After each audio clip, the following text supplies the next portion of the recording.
This is Nathan Fantasy Football League Updates.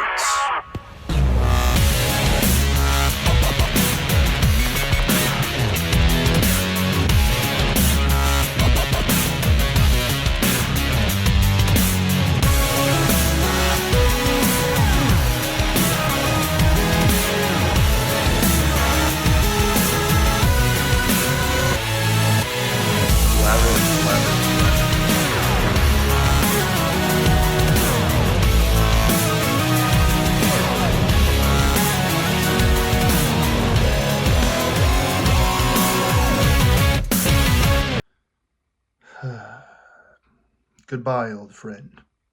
You have served me well. We've got the Lucky Tucson tie, as they were the favorites in this game, but the Lucky Tucson tie. Who knows? Maybe the Tucson tie continues strong. And this one was the Tucson tie, making it 3 in a row.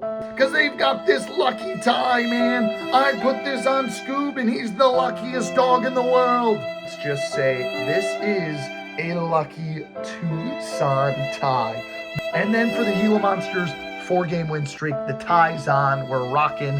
Let's see that winning streak continue. And the Gila Monsters have turned everything around despite every odd courtesy of, you guessed it, the Tucson tie. I will show that Tucson tie, though. It's been lucky. 5 straight to the Gila Monsters. Nathan, Fantasy Football League updates. We're in the home stretch. The final 3 weeks are here. We had a pretty significant week 4 that has certainly started out teams' paths to the playoffs. So let's waste no more time. We had a massive trade last week. We got to find out how that went down. I had a pretty good week prediction-wise, though. 4-1 overall. Wait until you hear which one I got wrong. But nonetheless, pretty good week. So we'll jump right into it with matchup number 1. The Empire strikes back, taking on the Rocky River Rough Riders. Both teams, a win would certainly help going into these final 3 matchups of the season. And it was a good one. The Empire strikes back, proved that the NFC does have some pretty solid teams. They take down the AFC Rough Riders 140-117. Just a big win overall for the Empire. It was a dominating performance from Christian McCaffrey, who continues to be just that unsung hero. 35 fantasy points. That's like an average day at the office for him at this point. What a pickup that was. Honestly, a disappointing game for Puka with 14, but you'll still take it. Davis Mills continues to fill in excellent. 16 fantasy points for him. 19 for ETN. Big misses off the bench. Travis Kelce with 24 would have outperformed Jake Ferguson with 11. Pretty disappointing performance, though, from Breece Hall. And Michael Penix, who has just hit the IR and will miss some time with a significant injury. Over to the Rough Riders. They had, well, an interesting performance. Bijan Robinson helped out with CMC's big performance, added 30 of his own, and Baker Mayfield supplied 16 in the shootout in Buffalo. But that's about it. JJ, 6, 9, and 9 from both Jennings and Rashee Rice. 4 from Dallas Goedert. No flowers, though. Derrick Henry, we said he had to have a big performance. He did. It was really everybody else that kind of let your team down. Big miss off the bench. 12 fantasy points for Jared Goff. Would have been better of the performance than JJ put up. Overall, though, a massive, massive miss from the Rough Riders. They fall to 5-6. The Empire are at that 7-win mark now at 7-4. You feel comfortable there. 97% chance to head to the playoffs. We'll talk more about that later on in the week. Matchup number 2, though, this is the one I got wrong. The Flying Squirrels took on Lyndon the Crow. The only time I have ever taken Lyndon the Crow, and I get it wrong. 146-115. The Guantanamo Bay Flying Squirrels stay in the playoff race at 4-7, while Lyndon the Crow has pretty much sent themselves to the losers bracket. They have dropped 7 straight, the longest stretch so far this season. Pretty rough stuff after starting 3-1 on the season. We'll start with that Lyndon the Crow team. They had only a couple double-digit scores. It was George Kittle leading the way with 24. Chase Brown added a nice 18. And then it was 12 from Troy Franklin and 10 from Javonte Williams. Everybody else in single digits. Pretty ugly performance. Big miss off the bench. Bam Knight with 14 and 19 from Justin Fields, who, breaking news, is no longer the starter. It'll be Tyrod Taylor. So Lyndon the Crow is in need of a quarterback now. Over to the Flying Squirrels, who Joe Burrow is on the rise, back up healthy. Brock Purdy is healthy and was a big part of this win, but he's got plenty of quarterbacks. 19 fantasy points for Purdy, 24 from Dak on Monday night, 20 from James Cook, 16 from Kyron, and 20 from JSN. Really, Khalil Shakir was the big outlier, only 0.7 fantasy points. Big miss off the bench. Mark Andrews with 15, and Jacoby Brissett, honestly, with 21. Pretty well set in the quarterback department. Flying Squirrels still have a chance. You know this is a good team. Can they figure it out, though? Matchup number 4, a big one. Cancun Chameleons take on the Zestmeisters. Just traded away Amon-Ra St. Brown. How did those pieces fare for them? Well, it wasn't enough to overcome the high-powered offense of the Chameleons. 159 to 120. The Chameleons have rattled off 6 straight victories, the most in the league thus far. They just beat out the Gila Monsters, whose streak is at 5. We'll get to that shortly. For the Chameleons, well, it was the Josh Allen show. He always have one. How about 6 total touchdowns, 42 fantasy points? Just wow. Drake May honestly had a disappointing game with 15. He's been QB1 all year, but you'll still take 15. Devon Achane in Spain was great with 21, 18 from Drake London, and 29 from George Pickens. Big miss really was Ladd McConkey with 4, Colston Loveland with 7. Big miss off the bench, 11 from A.J. Brown, Kareem Hunt with 13, Trey Tucker with 14. So a couple of small misses, but doesn't make the difference. You are locked into the playoffs, 9-2. Now you are going for the possibility of the best record in league history. We'll talk about that a little later, too. Over the Zestmeisters, well, what went wrong? Quarterback play was really disappointing. Dylan Gabriel, 2 and a concussion. Patrick Mahomes, 13 fantasy points against a tough Broncos defense. Warren, who you traded for, only 8. But how about a good start from Devin Singletary? 17 for him. Nico Collins nabbed you 24. You were missing Amon-Ra because Devonta Smith got 1 fantasy point and Wan'Dale Robinson got 7. Big misses off the bench. 15 for T. Higgins. You traded for him. Why didn't you start him? And Kenneth Gainwell with 29 fantasy points on the bench. Tough week for the Zestmeisters. They make a trade. It doesn't pan out. They're now 6-5 and in the thick of that playoff race with 3 weeks to go. We move over to matchup 4. It's the Bangkok Ballin' Boas taking on the Brooklyn Bunnies. Bunnies need a big win after trading for Amon-Ra. The Ballin' Boas trying to get to that 7-win mark, and they do. 132 to 118. Not a lot of dazzling on either side. For the Boas, Lamar was disappointing. So was Darnold. Both of them got 4. Your starting quarterbacks combined for 8 fantasy points. But Travion Henderson bailed him out. 32 fantasy points. Is this the breakout games? Back-to-back weeks with multiple touchdowns. 3 of them for Henderson this week. He's on the rise. What a trade early on in the season that was. CeeDee Lamb helped you get over the hump on this one with 17. And Trey McBride supplied 27. Only 5 from Quinshon Judkins, though. Big misses. 12 from Geno Smith and 10 from Jordan Mason. Pretty rough performance from the Ballin' Boas, but they find a win. As for the Bunnies, well, you only got 3 from Herbo, 17 from Jordan Love, 34. What a start from Sean Tucker. A shot in the dark works in your favor over Ramondre Stevenson because of an injury. Sean Tucker nabs you 34. Jay Jettis was disappointing with 11. The guy you traded for, Amon-Ra St. Brown, 6. Very disappointing. And Quentin Johnston with 0. Your defense and your kicker with 13 and 14 outscored a lot of the players for you this week. Big misses off the bench was Debo with 20, 13 for Cam Ward, and 11 for Jameis. That moves us to the final matchup. The game of the week, it was the Tucson Gila Monsters trying to get to 6 straight victories. They took on the Michigan Avengers. And on Monday Night Football, Brock Bowers gets it done for the Michigan Avengers, who ends the miracle streak from the Gila Monsters and defeats the Tucson Tie for the first time. It really came down to one thing for the Avengers. They got a great performance from Gibbs with 19, 15 from Dowdle, 19 from Diggs, but it was the 14 points actually from Brock Bowers on the final drive of the game for the Raiders. He caught a ball for 8 yards, and that was all. They were trailing by 1 fantasy point. They get it done and win this one by 1. Big miss off the bench for the Avengers. J-Mo with 19. And what a tough week for the Gila Monsters.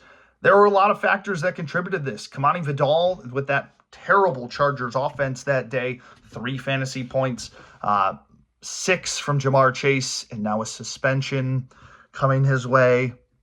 What are we doing? Why are we spitting on people? Just absolutely cost me a win by playing horrible and then finding a way to get suspended for the next week when now I need a win. Josh Jacobs, hate MetLife turf. Somebody fix that, because Josh Jacobs is out with an injury. He's now week to week. He nabbed me 4. Guess what? He nabbed me 5, 6. They call that a touchdown because it was a touchdown. I'm not even a Packers fan, but he got over the goal line. That should have been 6 points. That's me winning this fantasy game. But no, because of MetLife turf, an injury, and bad calls from the ref, I'm without my starting running back and starting wide receiver next week. Jalen Hurts was awful. So was Joe Flacco. The only bright spot, 33 from Tetero McMillan. The Tet offensive is here. Welcome. Introductions. He's fantastic. Hopefully he keeps moving forward, because I'm without my starting running back and wide receiver. And then my tight end, Dalton Schultz, was okay. 11 points. I'll take it after what I've been through all season long. Big miss off the bench. Well, look here. Kenneth Walker found the end zone. They didn't give it to Charbonnet. The 1 week I benched this guy, he actually scores 20. Trevor Lawrence nabbed 15. And Bryce Young just decided to play like Tom Brady and score 31 fantasy points. And Tyrone Tracy had 17 on my bench. Any of those start for me this week, I win this fantasy game, and instead my streak comes to an end. I lose to the Avengers, and I'm now in 5-6 with an uphill battle of the toughest schedule to end the regular season off. Oh, gotta love it. So there you go. That wraps up a frustrating and honestly a pretty rough and bad week of fantasy football. So many of the top players were really bad. We had so many injuries. Just a screwy week of fantasy football, and was really frustrating to watch overall. You had a spotty player here and there that played really well, and then pretty much everybody else was horrible, injured, or just downright garbage. Weird week of fantasy football, but we move on. A crucial week 12 awaits. Let's jump into my predictions. All right, Nathan, Fantasy Football League updates.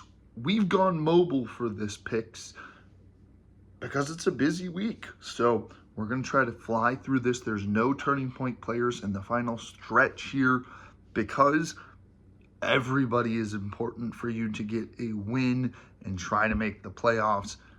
But let's waste no more time. This week is massive. We're going to break down the playoff race later on this week, get my predictions on who I think is going to get into the playoffs.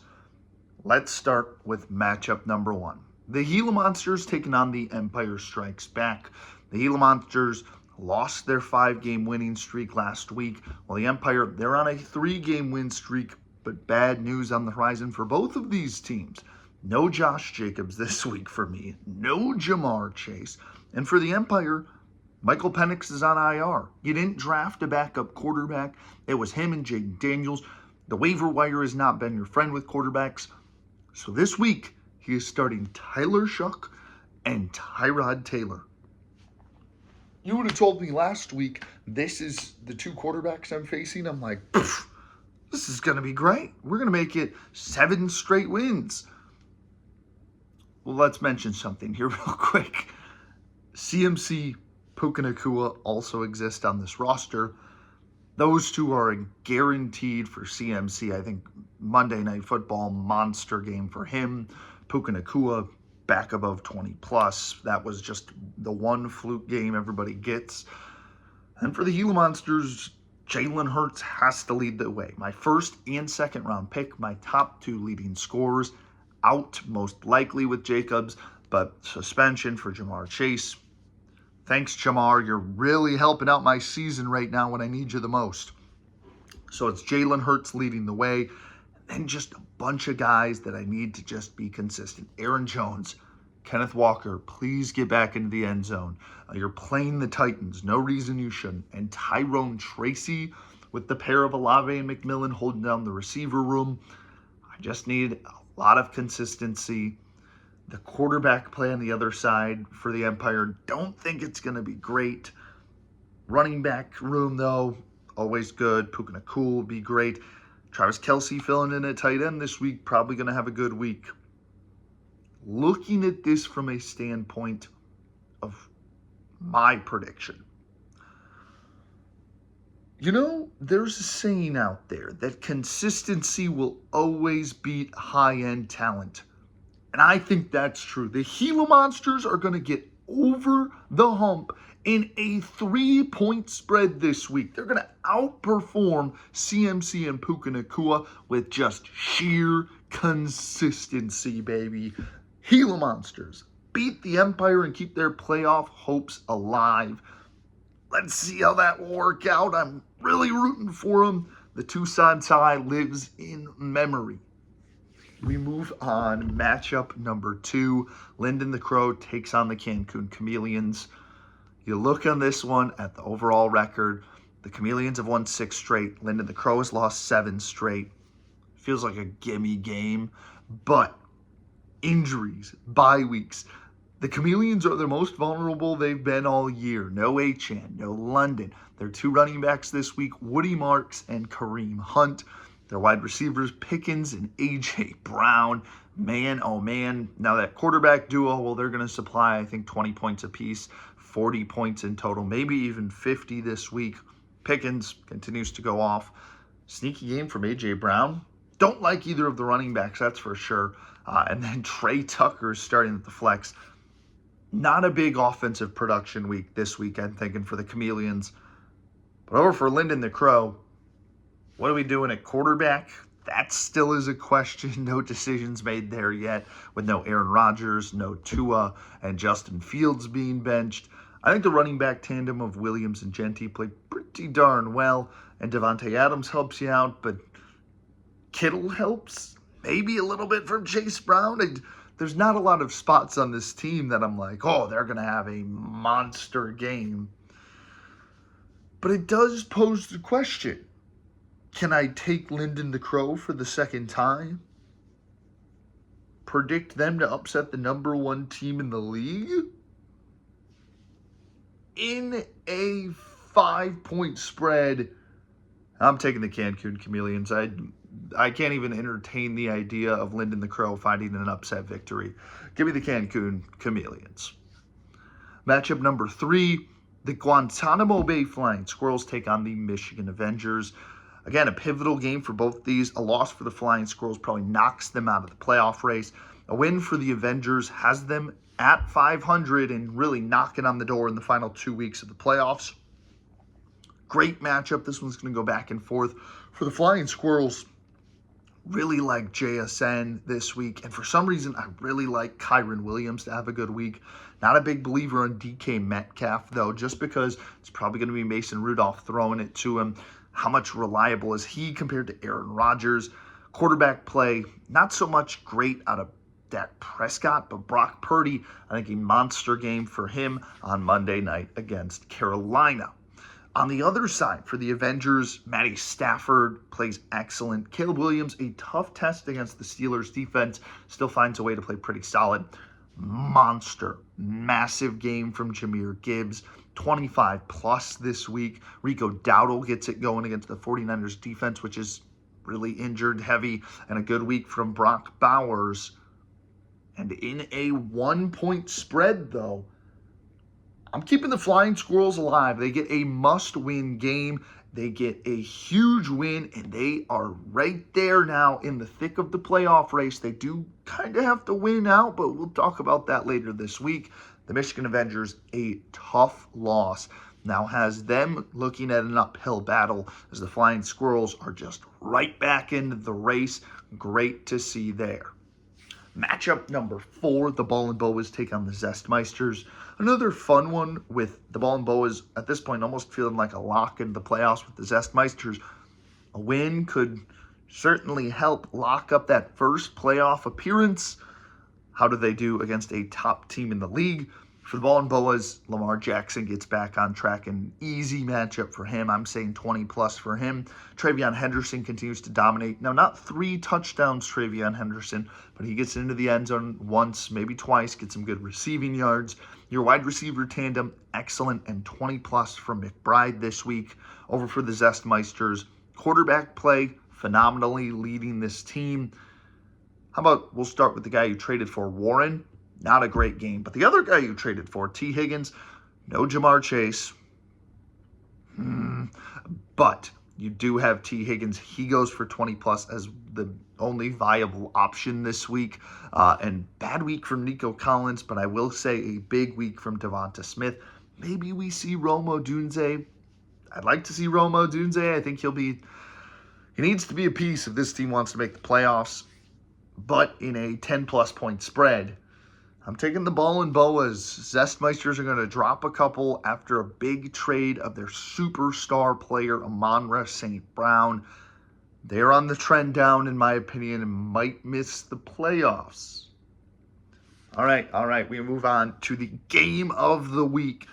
The reason it's the game of the week, this is a make-or-break game for both of these teams, honestly. The Brooklyn Bunnies and the Rocky River Rough Riders. Both of these teams desperately need wins. A loss would, at this point for the Bunnies, take them out of the playoff hunt. A loss for the Rough Riders would almost seal the deal for them and their season as a whole. We'll start first with the Bunnies. They're still figuring out a QB2 option, but I do think Jordan Love has a good week. Tough matchup for Jonathan Taylor off the bye, but because he has a bye, I still think he's flirting with 20 fantasy points. No 3 touchdowns against the KC Chiefs, but he still has a massive game. Same with Saquon Barkley. Justin Jefferson, does he figure it out? You know what? He figures it out this week in a big matchup against the Packers. St. Brown, 20 plus against the G-Men. They are horrible, and I love St. Brown to get a big fantasy output this week. Would have been nice for the Zestmeisters to have, that's for sure. And then Tyler Warren, a pretty good game against the Chiefs. For the Rough Riders, Jackson Dart's healthy. He'll play pretty well against the Lions. Still, he's just got that dog in him. Jared Goff has a good week. Bijan Robinson goes above 20 plus, and Derrick Henry shows he's figured it out at the end of the season in a favorable matchup. Same with Rashee Rice. He shows up in a big way. However, in a 3-point spread, game of the week, I'm taking the Rocky River Rough Riders. The Bunnies might have just sealed their fate, and that could be detrimental to their season. I'm taking the Rough Riders to keep their playoff hopes alive and kind of put the Bunnies in a do-or-die situation in the final 2 weeks. That'll do it for me. It was a speed run, but we got there. The Gila Monsters, the Chameleons, the Flying Squirrels, the Ball and Boas, and the Rough Riders get massive wins this week to keep their playoff hopes alive. We'll see probably a couple eliminations come next week, mostly probably Lyndon the Crow and maybe the Bunnies if my predictions go as planned. But don't forget to leave a comment below. Who are your playoff teams? We can't wait to see you again next week. Until then, have a great one. Good luck this week. We'll see you again soon on the Nathan Sports Talks channel.